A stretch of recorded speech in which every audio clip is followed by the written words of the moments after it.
Yeah, the shining golden signs. Let your inner sparking night.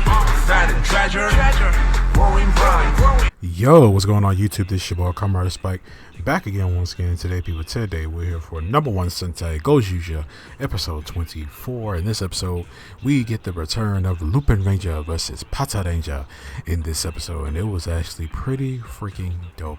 And I like the story that we had with this episode as well. We got these kids who are basically under this mysterious spell where they're at school, but they don't want to leave school.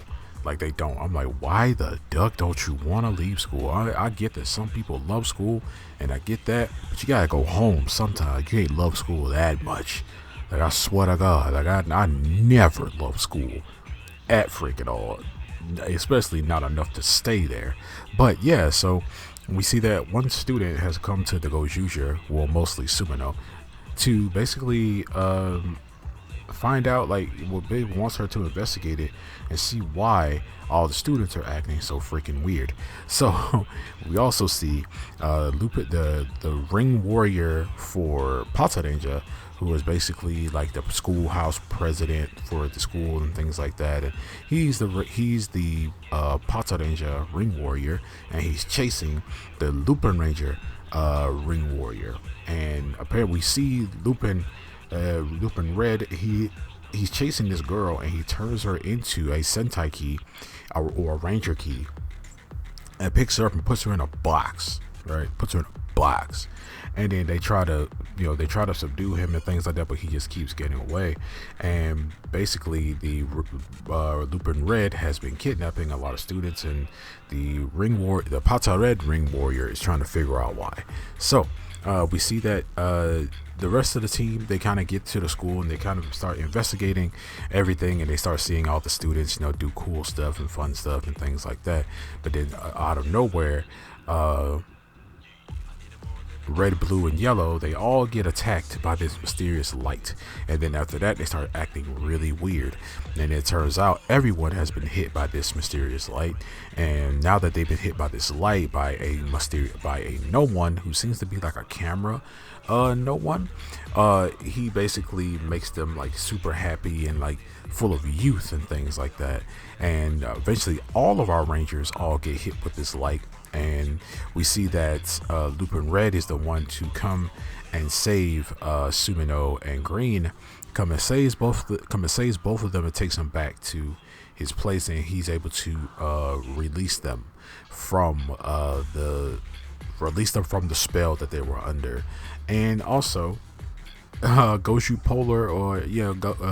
Polar, he's here. He kind of came out of nowhere. I guess he had nothing to do, but yeah, he's helping them out as well. We got Sumino and Green, Polar, and our Lupin Red character.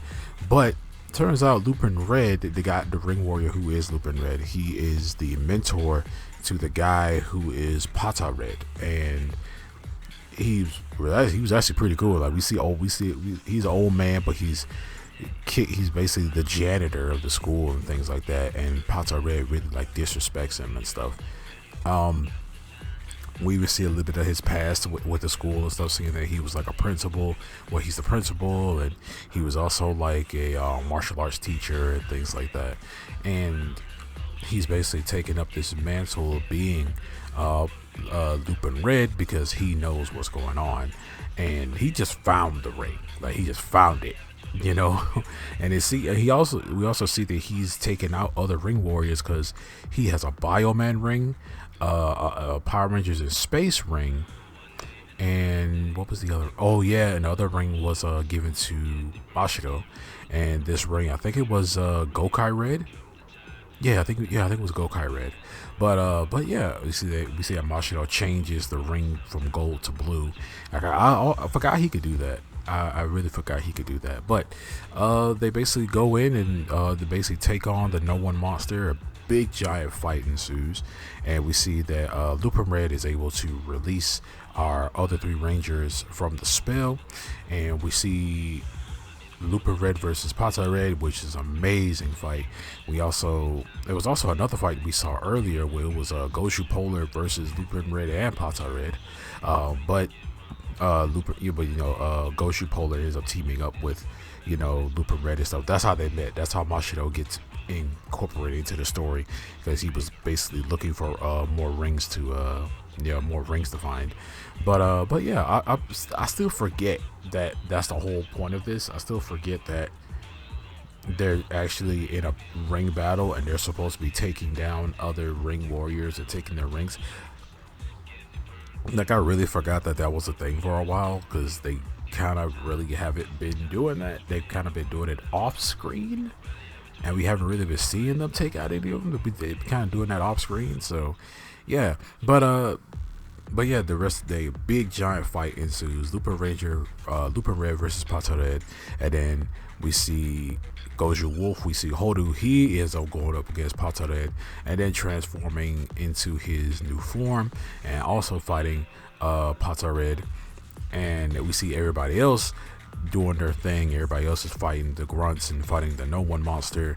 And then we see Goju Green is the one to take out the No.1 monster and save the he saved the person inside of him, but I think that guy was like the new principal, so they end up saving him as well. And after that, the whole spell is lifted, everybody's good, and then out of nowhere, a new No.1 monster appears out of nowhere, and he's supposed to be like a sports monster, and he ends up attacking the guy who was Pata Red, because he ended up spazzing out and attacking the monster because he was under that spell and things like that, and he felt really bad about it. So he ends up getting attacked, and just when the monster is getting ready to destroy him, our old man Lupin Red, he jumps in the middle of it, and he ends up getting hit by the blast and getting put back into his like civilian form. And then that's when the guy looks up, when the guy who was Pata Red, he looks up and he sees that the Phantom Thief was you. It turns out this guy was his mentor. He said that earlier in the episode, but this guy was his mentor, and the episode ends there.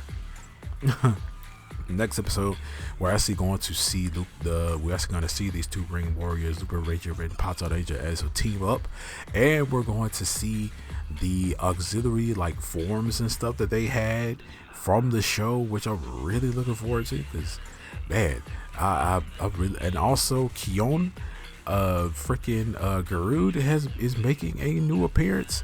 He's making his return. We haven't seen him in a while, and he's going to be he's basically going to summon 10 of the first Red Sentai Rangers to fight them, and I'm really looking forward to that too. It seems like bro has been on the hunt. And he that was his thing. He was considered to be a hunter. But yeah, this episode was cool. I did like the B plot kind of. I did like the story. It wasn't super like filler-ish feeling. I mean, there were some filler-ish, funny, goofy moments about showing how everybody was under this spell and how everybody was like acting all happy-go-lucky and goofy and stuff. But that's classic Sentai, but we got straight to the point really quick in this episode too, and I love the cinematography of this fight. I love the cinematography of this episode. The fighting in this episode was absolutely gorgeous. You packed so much fighting in this episode for this big finale final battle, and you had everyone shine, like everyone was doing work, and I love that. So yeah, and the mega fight was also really good too. I didn't know that the yellow the yellow bell guys, I didn't know they could impersonate themselves as humans, because one of them was actually pretending to be a human dude for like in the episode. He was like a teacher, so I was like, I didn't know they could. Since when could they do that? Have they ever been able to do that? I don't know. But other than that, I'm gonna see you guys next time. Make sure to like, share, subscribe.